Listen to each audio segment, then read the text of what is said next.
Um, Find a Grave is actually a very simple website,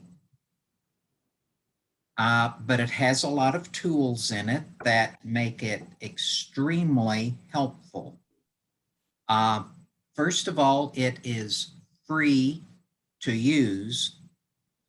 Although one thing I would suggest, as you can see, hopefully, and knowing how the Zoom thing covers up part of the screen, in the upper right-hand part of the screen, you will see that I am logged in. I would suggest, if you use Find a Grave much, that you go ahead and create an account. Free, even though it's a part of Ancestry, it's free. One of the reasons you will want to register, and we're going to be talking about some of these things, that gives you the ability to contribute to Find a Grave. It gives you the ability to request edits. And I'll show you why those are important as we progress. If you go along the top here, you'll see there are memorials, cemeteries, famous, which I'm not going to talk about. Unless you have famous ancestors, that it's just one of those fun things. And then you also have contribute. The default start page is where you can search for people, for tombstones. So since that is what comes up, oh, by the way, it is findagrave.com. Simple and easy to remember. Okay, so, now how do I become a logged on member, a member of this? Where is it that I? Okay, it may be covered up by your Zoom little icons, but I'll just say it's in the upper right. It will say log in. And if you click log in, you can either log in or create an account. But okay, it's in the upper right. And if you don't see that, you may need to grab the picture of all of our faces and move it around or completely minimize it. Okay. And if you need help, you know how to get a hold of me, which you've done before. And I think we did a good job with the Del Solars on getting them Spanish help, by the way. Yeah, he was so happy to find out about that conference. Well, good, good. So, and you know, that's one of the best ways of doing family history is sharing information. And this is one of the things that Find a Grave is going to do. If you're a contributor, you can share information on your ancestors. So we're going to start out and do a simple search. And I'm going to do my father. And it asks for first name, middle name, last name. And it will ask for a cemetery location. And you have to play around with how the location works. I'm just going to put Indiana, but if I start to put a county on this one, I'm from Clay County, you have to put Clay County, comma. So you do have to play with that a little bit. And as I go ahead and type in Indiana, why comma United States comes up. And one thing I will mention, whenever you're going to do a search, keep it simple. Technically, I mean, someone may have a middle name. You may want to try the search with just first and last name, Indiana. If it's a common name, you may need to put a county. You may need to put a year born. You may need to put a year died, but start out simple. If you get 400 hits, you need to put in more information. If I put in too much information, if I put in my father's middle name, it won't come up. Nothing will come up because in Find a Grave, he is Lee Hauser, period. So keep it simple. And before I hit search, I do want to show there are a variety of options right here. You can put in nicknames. You can do exact spelling, similar, whether it has photos or no photos. We're just gonna keep it simple today. So, okay, we pulled him up. This is the right place, right person, right birthday, and everything.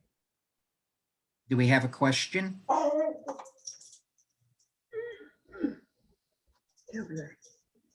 Okay, now if we start looking at this, we've got some good information here. We've got a birth date and a place. We've got a death date and a place down to the city. We have a burial place down to the city. There's even, well, no, add to map, we won't do that. And it has memorial ID.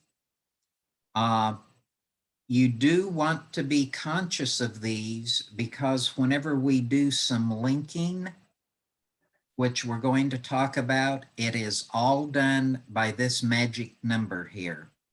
So you may want to keep a little piece of paper with you, because if you notice on down here, it has Lee's parents, it has his spouse, and it has his siblings.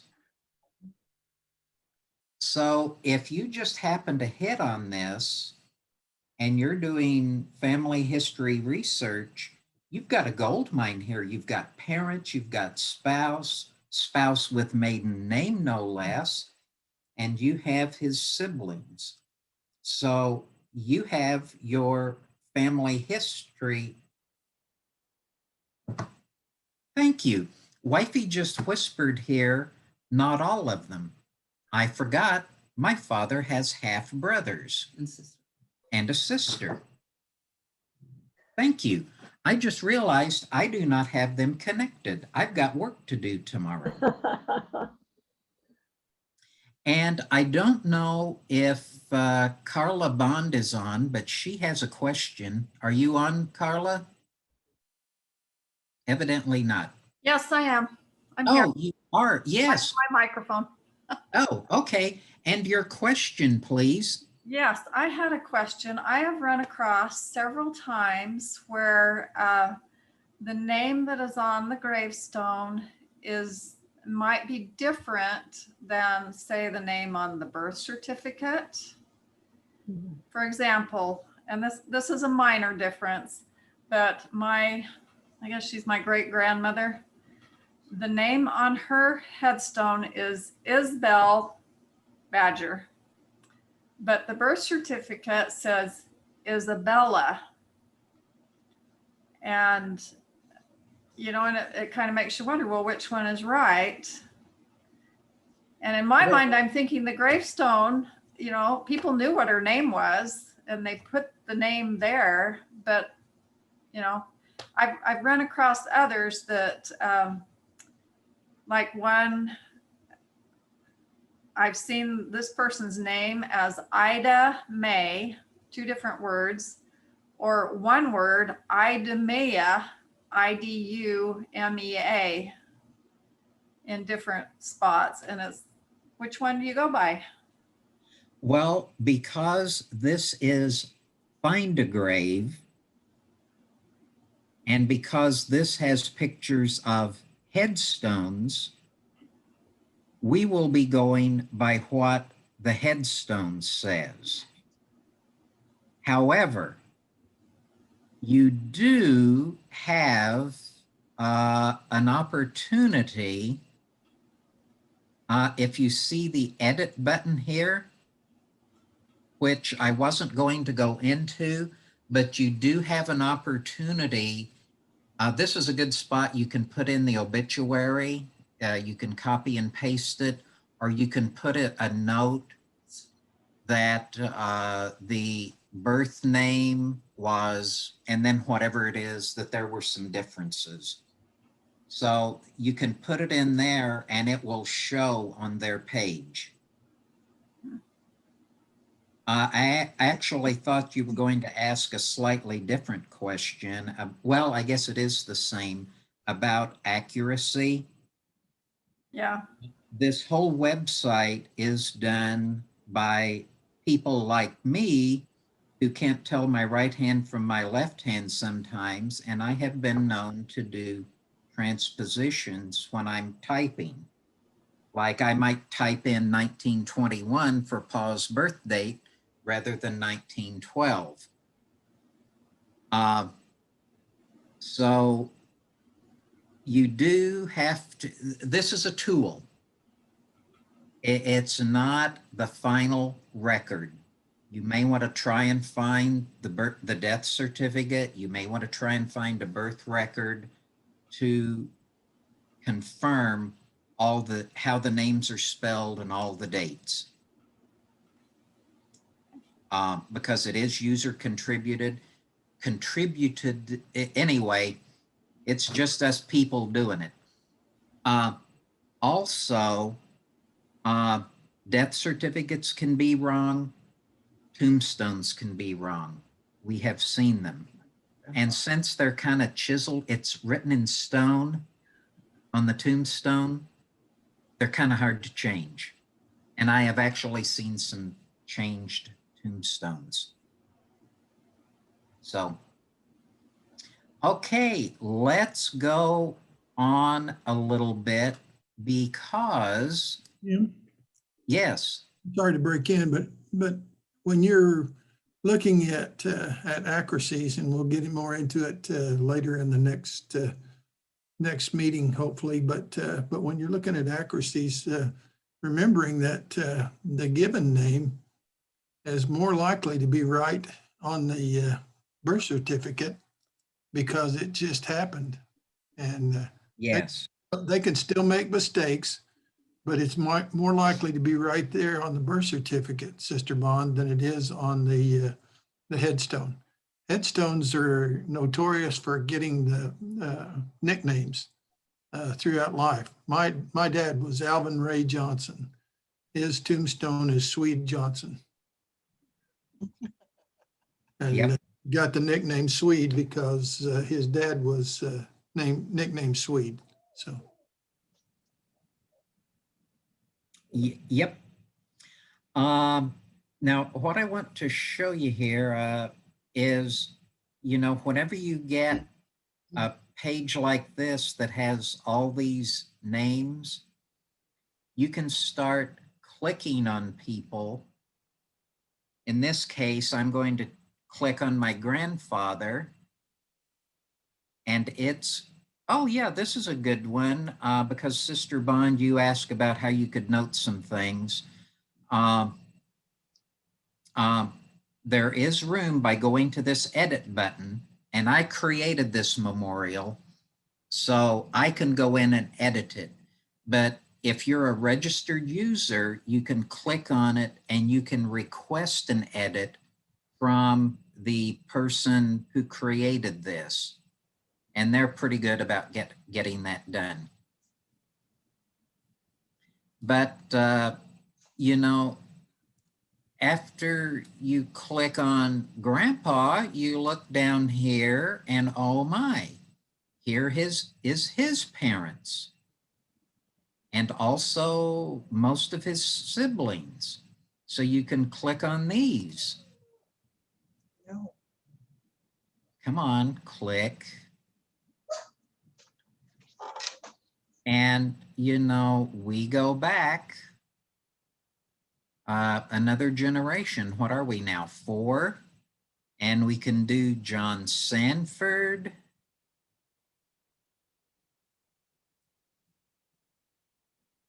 And whoever did this one put in some information from the census. Okay, he was a farmer. It puts in some marriage information, lists his parents, and good grief, we even have another one here.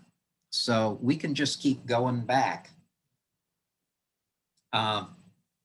This is such a wonderful, wonderful website, but you have to work at it. You have to contribute and make these connections. And you may be the memorials may already be in there, but they may not be connected. And if you register as a user, why, you can go in and request the edits. And what you do is click this request edit button, and we'll see if something pops up here. You know, I mentioned save those numbers, because down here you can put in the numbers, memorial numbers of the father, the mother, and spouse, and even put in a marriage date. And then once the contributor of this, the owner of this memorial accepts these edits, why, they're all connected. And you can just keep going back. So I'm going to give you all a homework assignment, is go into Find a Grave, register, and start making connections. Okay, any questions? Because I've got something else I want to show you real quick. Oh, I have a question. Yes. It's Vivian. So, I've kind of been doing that this last couple of weeks, suggesting edits, trying to link my daddy's family. And I noticed just now, as I tried to link his grandmother to her husband thing, somebody had already suggested an edit, which was a mistaken edit. Do I just let it go? All I could do was put a note to well, make a note, or you can suggest the note. But was the edit accepted? No, it's pending. Okay, you may have to, if you click, oh, I can't remember how to do this. You can click on, let's see.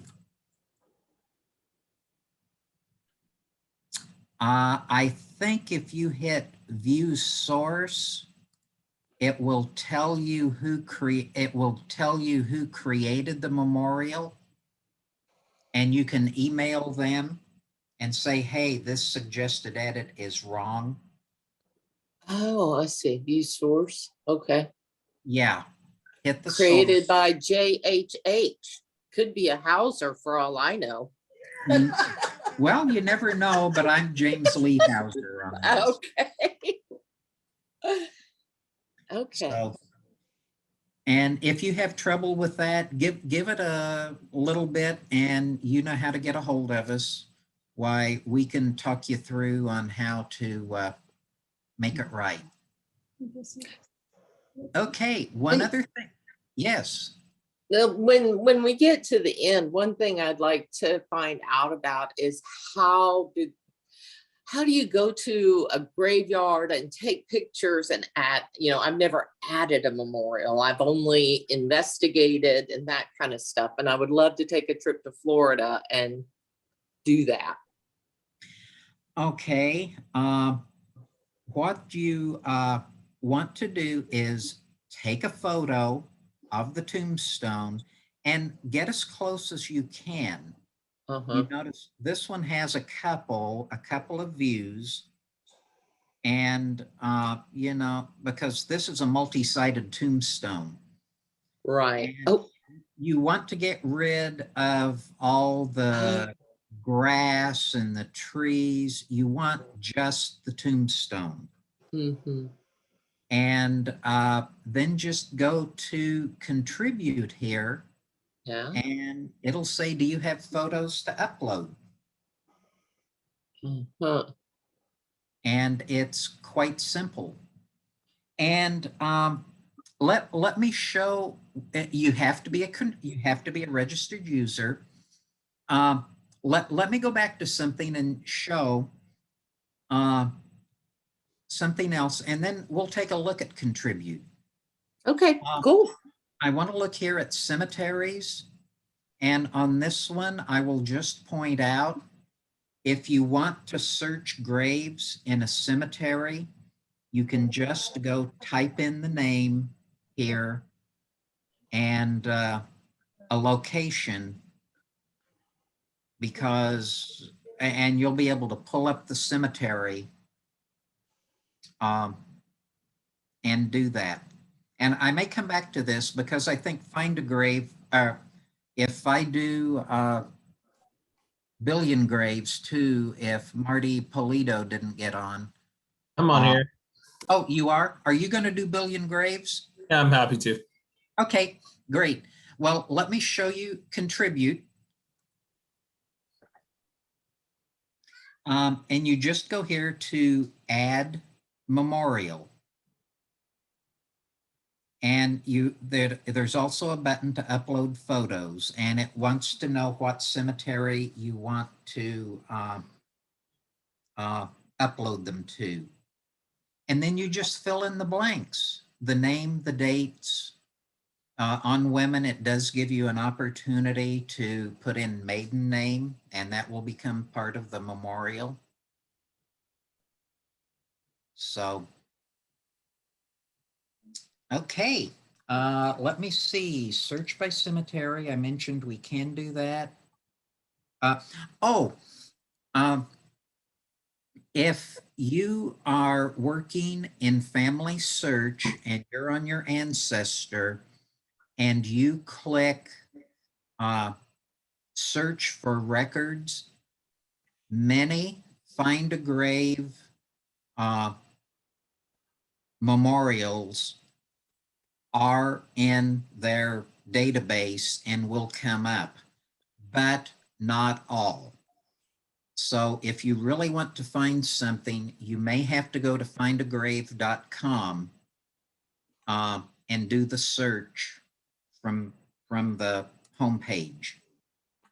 Family Search won't find them all yet. They're adding more all the time, and then the website keeps growing.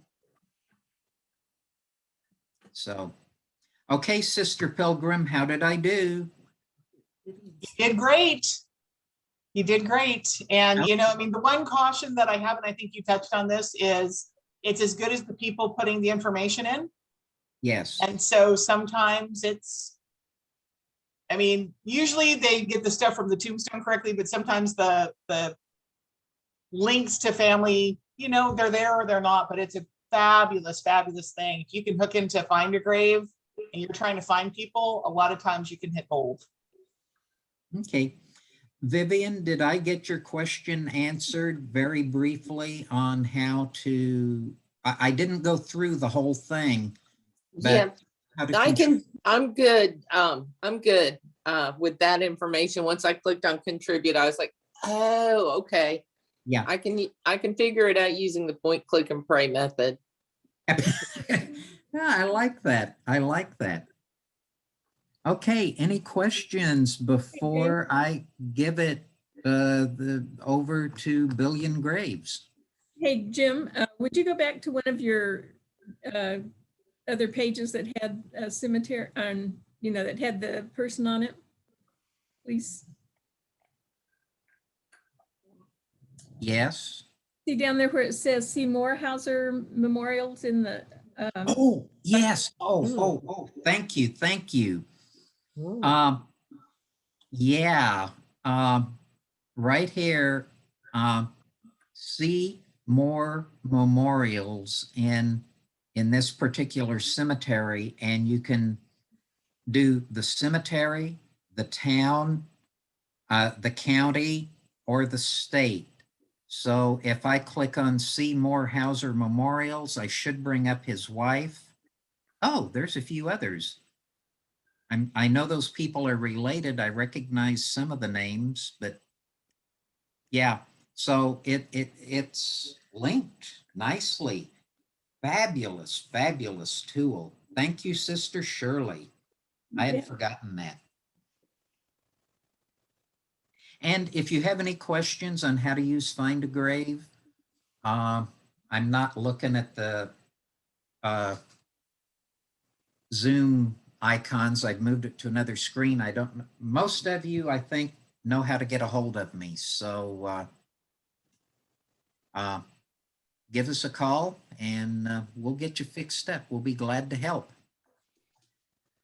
Okay, I have to figure out how to stop sharing and then we will, oh, one thing on Billion Graves, or I mean on Find a Grave, it will get you to the cemetery.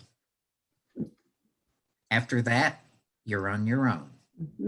Now, how's that for a lead in for Billion Graves? There you go. Love it.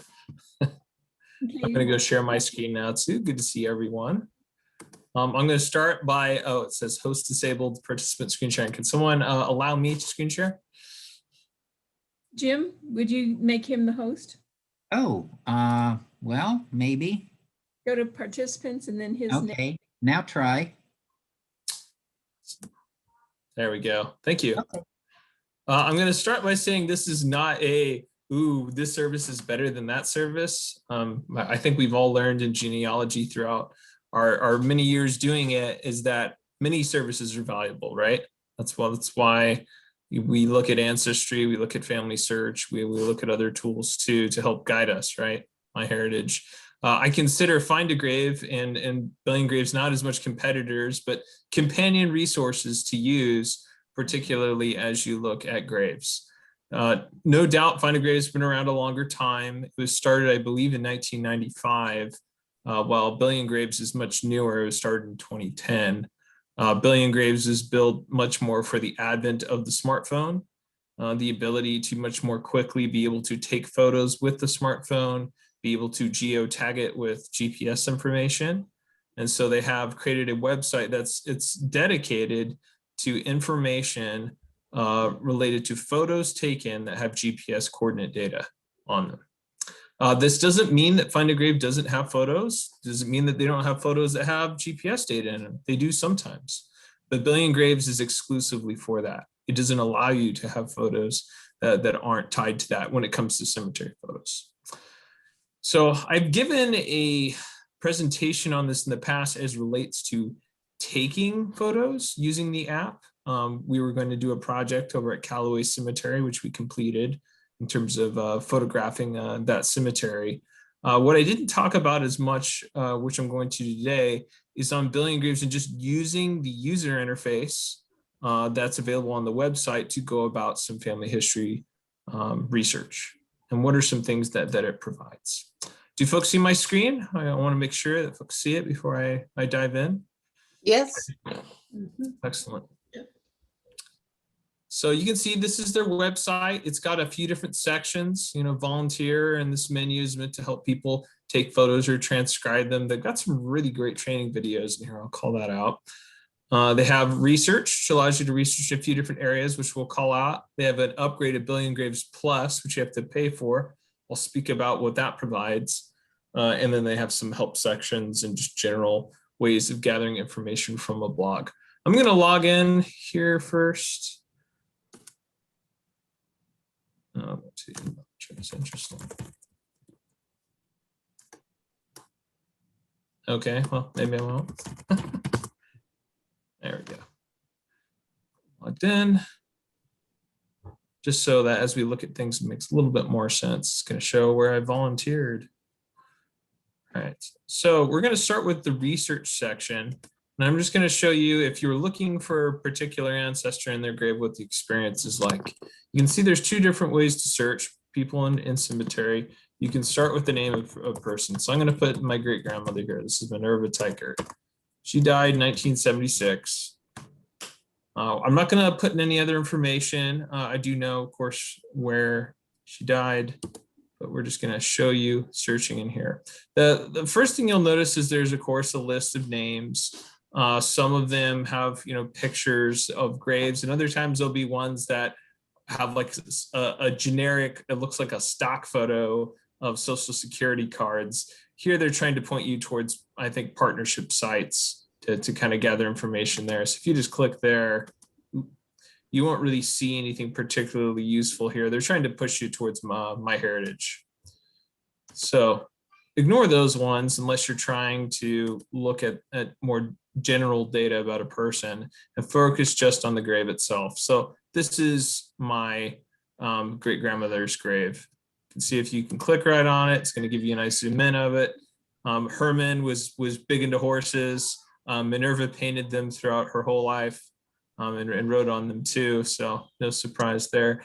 You can very easily see it and get the core information about her from it. You can see it's got her name, when she was born, when she died, notes who transcribed it. And I do like that you can kind of give an attaboy to the person that did it. So like here I can just be like, Cheryl, you rock for taking this picture of my great grandmother's grave.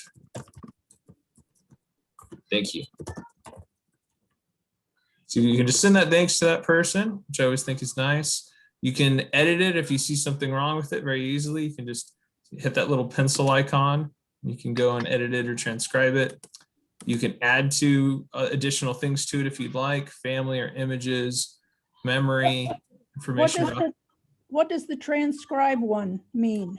Yeah, you're transcribing the photo, right? You're saying, hey, here's this piece of information, right? So if we hit transcribe, it's going to take you into the transcribe tool that they've got. So I can move the photo off of that one and put it someplace else? More that you can take the data that's associated with the photo and modify that information. Oh. So you can see right here, it's got both Herman and her. Again, really nice instructions that can guide you on if you have questions about, what do I do in these cases? I've read that and really liked it. And you can go and, modify it. So if I was like, oh, they didn't spell Kohlhepp right, they did in this case, but, I could just go and edit it. I could go and change the data. And then, so, yeah. And I think I remember from your presentation last year that you can take pictures and upload them onto Billion Graves, but you don't necessarily have to transcribe them at that time. That is correct. And so you may come across a photograph, that's not transcribed, and you can do it yourself then. That's absolutely right. So every photo has to be uploaded and then transcribed. Every photo has to have GPS information in it. It's uploaded. Once it's uploaded, it belongs to you to transcribe for a set period of time. It's usually 2 weeks. If you don't transcribe it, it then goes into a general pool by which other Billion Graves members can go and transcribe. That answer your question? Not exactly, but. I'll restate the question then. I guess I'm trying to find out how much information will stay up like this photo and how much I have to put in the little boxes. You can put in as much as you want, but typically you're trying to record everything that you can about the grave, right? So, if it were me, hey, I see this about Minerva, right? It notes her birth date, it notes her death date. I could just leave it at that if I wanted, but if I'm that kind of person, I'm going to put something in the notes section that says, hey, horse icon. They both horses a lot, which is true. So you can put in as much information as you want. You don't have to. but it will go through one pass with the person that transcribes it and will go to another person, similar to the transcription process of Family Search. But do you have to put, are any of these fields considered mandatory? Yes, you got to put in something to, but it's pretty much as little or as much as you want.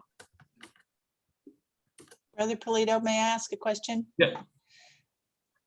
So if you want to upload, say I have a hard copy of a tombstone picture. I'm not taking it through the app, but I want to upload my hard copy.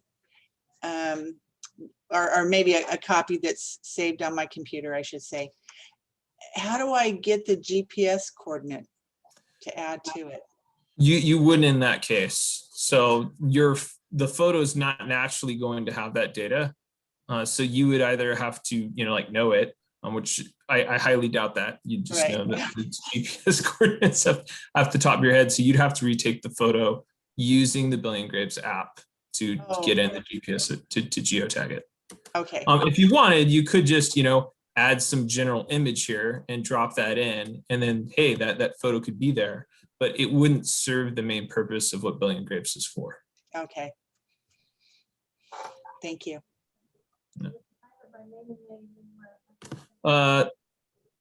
Did I answer the questions so far? If I didn't get to it, I'm sorry. Just let me know what in particular is you're trying to get. Okay, so you can see when I edited it and I put the information in, it added in my description there too. It lists me as an additional transcriber. So there's always a list of who did what, which I think is neat. It notes nearby graves, which I think can be helpful. A lot of time people are buried in, family plots. And so by being able to compare the GPS coordinates between the one photo and others, it can kind of say, hey, these people were buried next to them. They may be family members or friends, they may not be, but it's a neat way of just kind of logically considering, what are the relationships between these photos that they can do as developers? So that's what they did there. You'll notice that they say, hey, you can find more. This is really a plug for MyHeritage. You'll notice that they look at other logical relationships like, hey, if two people are on a gravestone, they're related to each other. Why did they share a gravestone, right? So Herman, her husband, is listed there. You can input information if you want, like, this says add a Wikipedia URL, which I could do right now. All right, get on here. You can search Minerva Teichert. Got her in here. I can go and paste in that URL. All right, let's see here. So, hey, there's your Wikipedia URL. You look like her, Martin. Ah, thanks. Appreciate it. But it's just I think that's a nice tie-in, that you can link things to different databases, including Wikipedia. So this is where you get into that GPS data that I mentioned. So you can see this is the Coquille Cemetery out in Wyoming. And this is exactly where the grave is in that cemetery. That right there is the thing that I absolutely love. Having spent hours tromping through cemeteries trying to find a gravestone. Yep. So that can be very painful, as you may know. I mean, you walk into a cemetery, maybe they've got a map for you, which could be difficult to read down all the rows if they've got one, or find the person who has it to tell you where your grave is.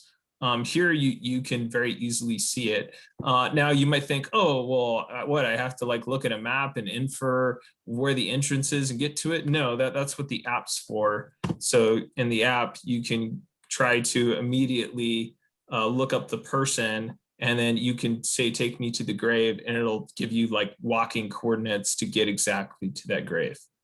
So they do keep the GPS data to themselves. They don't give you the exact coordinates to go plop into something else. It's internal to the Billion Graves system, but it's still a free app, and you can freely, say, hey, take me here, and you can get right to where you'd like to be. So I think pretty neat service. That's a lot of what's valuable here. Of course, it tells you what cemetery it's in, which is very useful because, as you might imagine, if you're searching for a family member and you know that they're buried in the Cokeville Cemetery, and you're like, hey, who else from the family's buried there? You can just type in the last name and see, hey, what are those other Teicherts that are in that same cemetery, right? So there's quite a few, as we might expect. So there's still Minerva, but we've got some of her children in here, her husband. Okay, that's a lot of what you're going to find on the individual. Any questions on just searching for a person and what you might expect to find there? Yeah, my question is, do you have to register on this one as You you do. did on? Yeah, you'll be, you don't have to pay anything. You do have to, create an account to use the Billion Graves app, because you're going to be downloading that using your Google Play or your Apple Store user ID, right? So you're naturally logging in.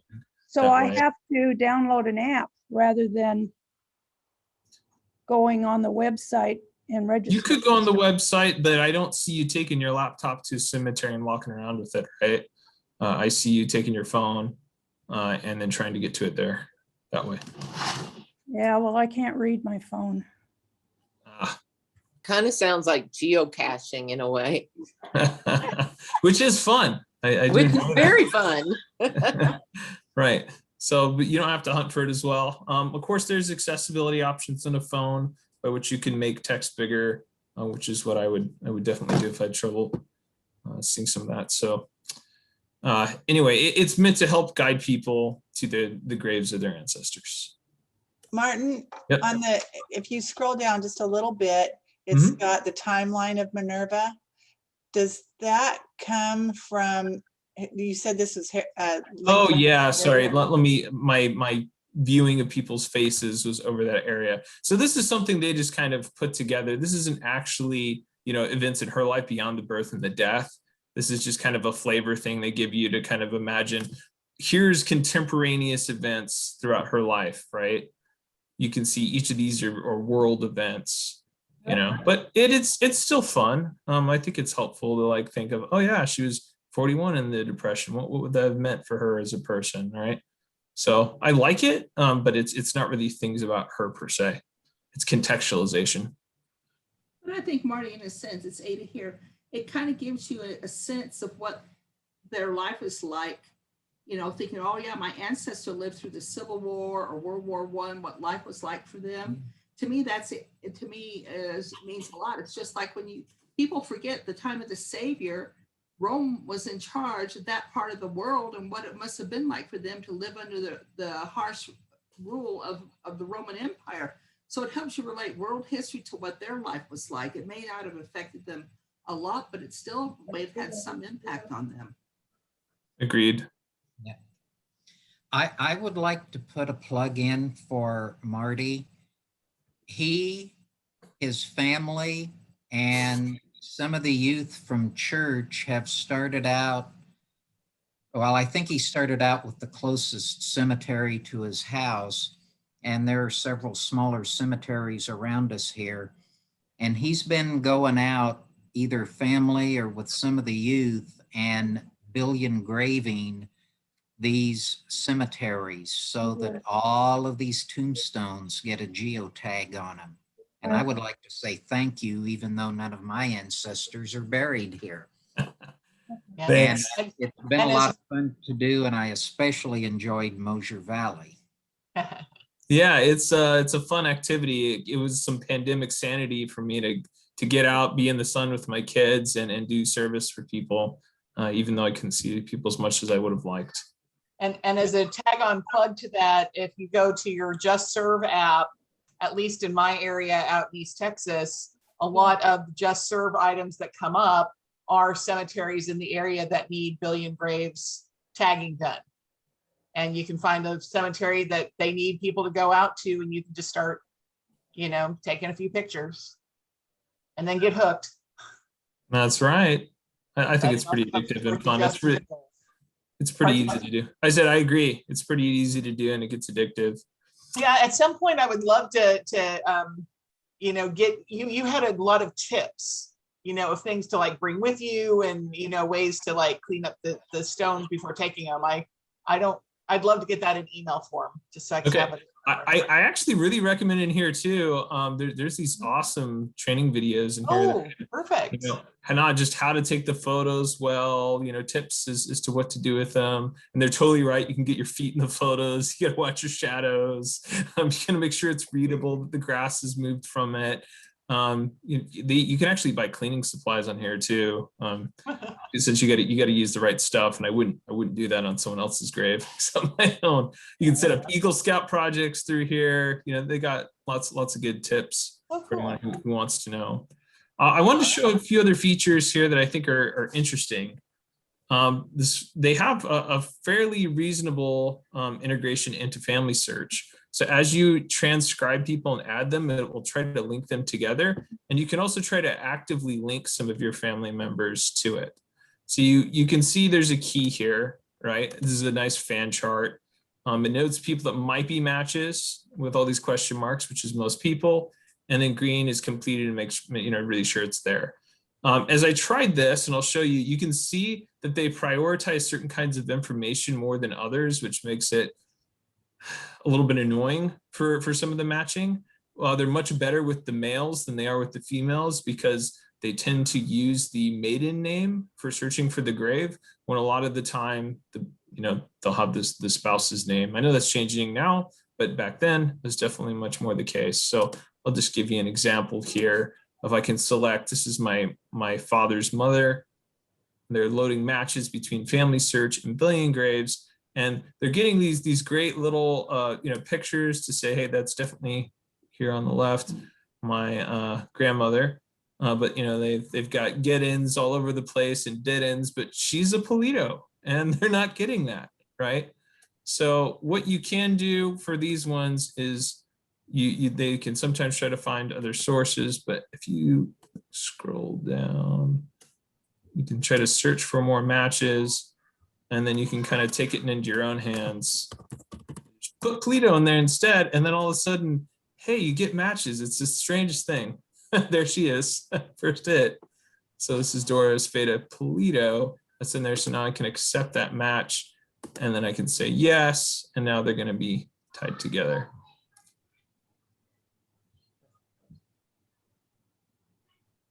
So this is neat because now I can tie it, Family Search will see it, and they will see it in Billion Graves. So it just kind of weds the systems together. And you can see on a male ancestor, this can be a little bit easier. And you can see it updated the green check there. I'll just select Minerva Teichert's husband here. See, right, first record, real easy. And yep, that's the man, and that is the grave.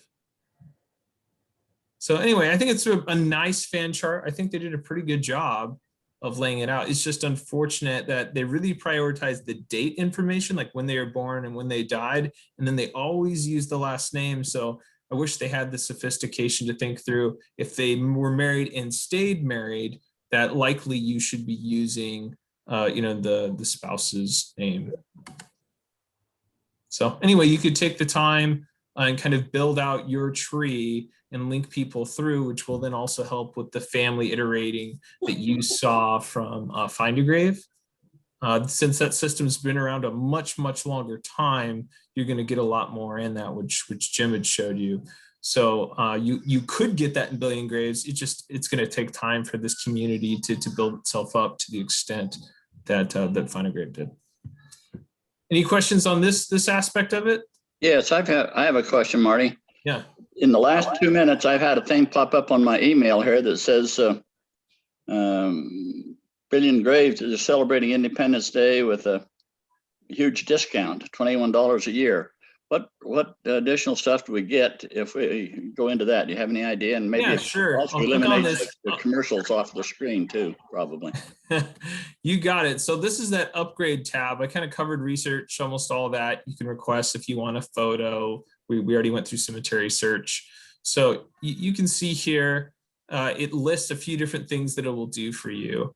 I question the value of this upgraded one, but I'll tell you what it gives. So it says, hey, we'll help you see graves that might be related within a family plot without you having to do some of the sleuthing work on your own.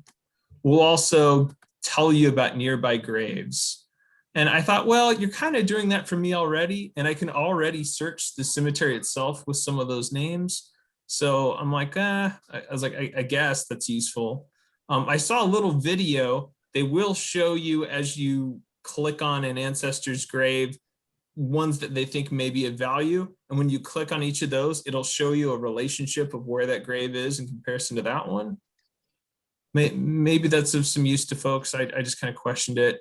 This other stuff kind of reminds me of what Family Search and Ancestry have, of showing you how your family's progressed in terms of its movements across the world. This time, instead of using, say, census records or other records, they're just using where did your family die, right? You can get updates and be notified when someone's touched one of your ancestors. You can like follow them, similar to what you can do in Family Search. I don't consider that much of a paid benefit to me. And you can get discounts to other sites if you sign up with it. And then you get a priority in the support queue, which I haven't needed to be in yet. So I don't know how valuable that is. Well, probably the big thing is probably just getting rid of the commercials that show up on your other there you go. Exactly. So right. Those are the main benefits. I guess the last thing I'll just call out, I know I did this last time, but it's really fun and easy to volunteer with Billion Graves. It's something I think they've done really, really well. You can just easily hop in here and take pictures. You can transcribe. I think the transcribing is actually pretty neat. Let's see if we can go to my account and show that real quick. It logged me out. That's unusual. Why would they have done that? And I gotta go back.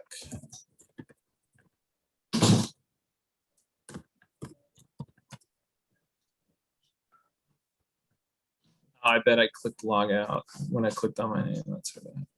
So you can see some of the ones I've done here, which wasn't my intent. I was just trying to get over to the transcribing. One thing I really like about this transcription tool is it helps you report things on the graves. So you can tell on this one, I actually shot this one, or my son shot it, more likely. It's a little off center. I'm blaming him. Why didn't that mean? All right, but you can see all this information's in here. But if I found a grave that wasn't the easiest to like read for whatever reason, there's a cool filter setting, which I really like.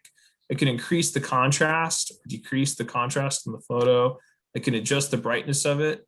And it can just make it a lot easier depending on how good my eyesight is, or just how well the photo is taken, to read it. So when you're working with Mosier Valley sandstone graves, which are etched in and difficult to read, I thought this was really neat to be able to work off photos that board members or others had taken and be able to adjust it to help me in the transcription process. So. And then if a photo is just not good enough, you can put in, too blurry or too worn, and that can help kind of tip off that another photo should be taken of that grave. Other neat things it's got, I mean, you can see this person didn't select their religion, but hey, it's very clear that they're Christian, right? So you can declare that. You can really get as much information on a person as you would like. You can see it's got basic information. You can go into an advanced mode. You can really throw in anything in here that you can. From the epitaph to the notes, you got it. So I think this is a pretty advanced tool for transcription. I don't like the phone's transcription tool as well. This one you can really easily type through and tab through. Like if you just put like the first letter, you don't have to type all of October. Which I consider irritating when I'm doing a lot of transcription. So it's just much more efficient. While on the app, at least in the Android version, you have to scroll through numbers to get to 8. I find that terribly annoying.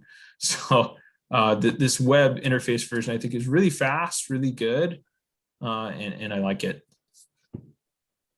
Any comments on this part? You can see I'm actually checking. Not on this part, but could you do a search for a cemetery just so they can see a cemetery like Mosher Valley or whatever. Yeah, so they I'd be can happy put all to. the dots. Yep, that sounds good to me.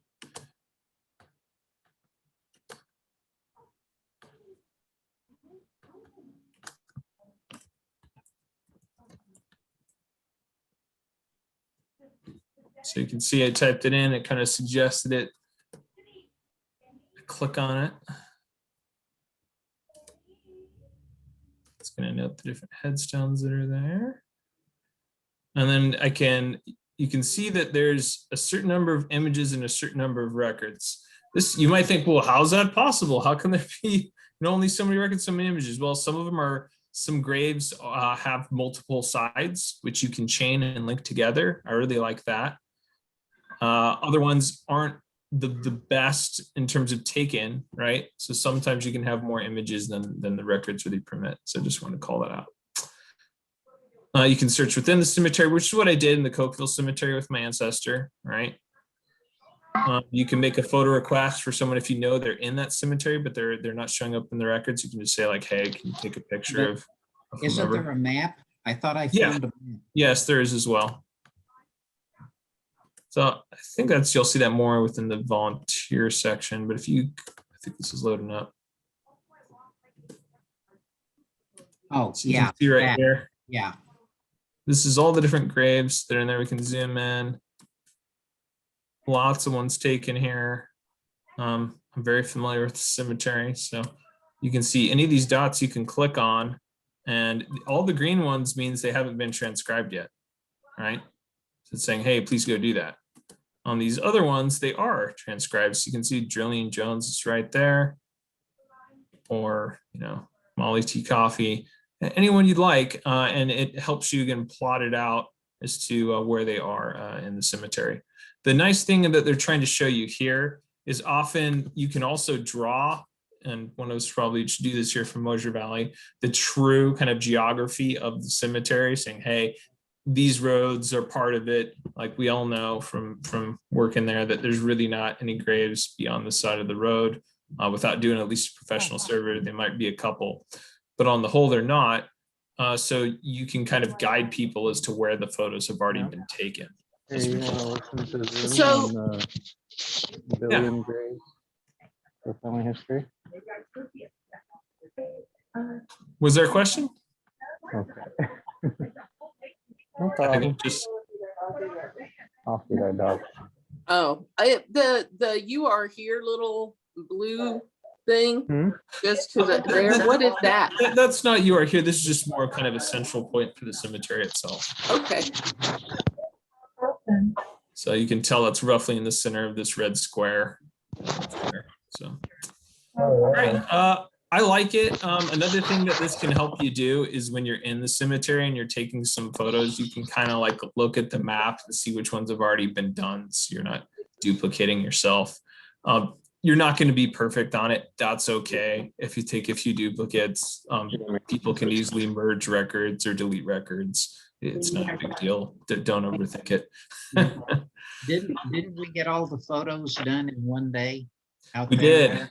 Now, the challenge with doing them all is it's one thing to take the photos, but you do rely on the people taking them to truly upload the photos. Yeah. Right. So some people may have them locally on their phone and don't put them up there. It looks to me like there's some potential graves over here that aren't taken. I'm not saying that those are, though, from thinking about that end in the cemetery. But most of this you can tell is very well photographed. The dots aren't exact, right? GPS quality does vary some. So you can see these from a photo standpoint look like 3 graves here, and there should be 3 dots there. I'm fairly confident that these 3 dots are those 3 graves. So they're dealing with the quality of the GPS signal that they get. Still, you can go out there walking and that cemetery is clear enough. If you're 5 feet off, you can still see that tombstone. Yeah, you'd figure it out pretty quick. Yep. And the app is absolutely wonderful. It has the little blue dot and you just walk towards the light, walk towards the dot, and it'll walk you right to it. Right. And I didn't spend time on the app. Maybe I should have. I know I'm not time here. But just I would have, but I know I'd done it in the prior training. So I was trying not to be repetitive. Not that repetition isn't a good thing for learning, but I don't try to start there. Yeah, but some of us also weren't able to attend your other lecture. Yeah, So that's fair. I do someone- believe they're recorded, like this one though. So if that helps. Okay. How do I get a hold of the report? It's a good question. Sister Johnson, where are the recordings stored once they're taken? Well, I stored them in the cloud. Mhm. So a little while after the meeting's over, I get an email saying your recording is ready to share. So I then email that link to other people. So is it on a as requested basis right now? Okay. But I think this is a good conversation because it's pointing out while we're recording these, and that's a nice thing. It would probably be helpful to have some sort of repository where we could host them and have people be able to pick them at their leisure instead of having to reach out to you. So, something for us to think through. Do you know how to do that? Yes, you know, we could figure out a few ways to do that.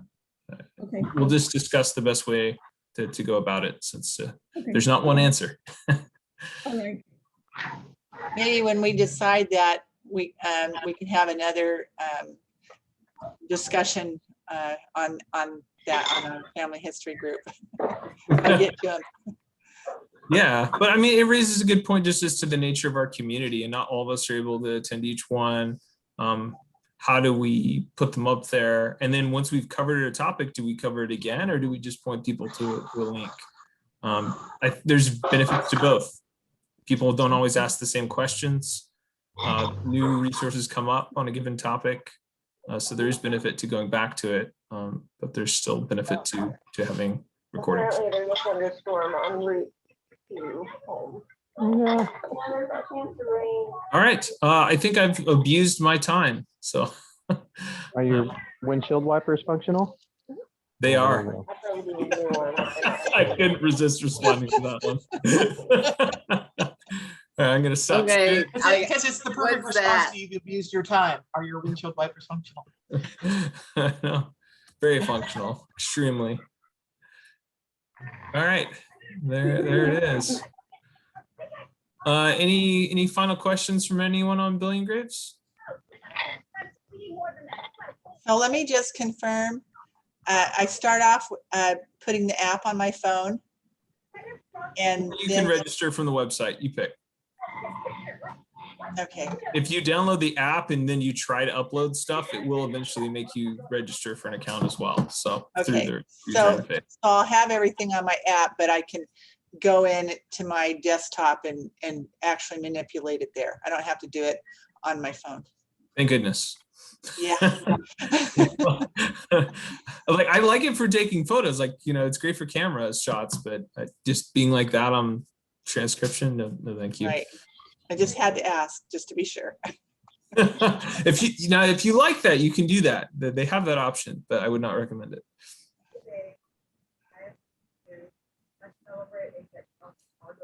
Any other questions? Okay.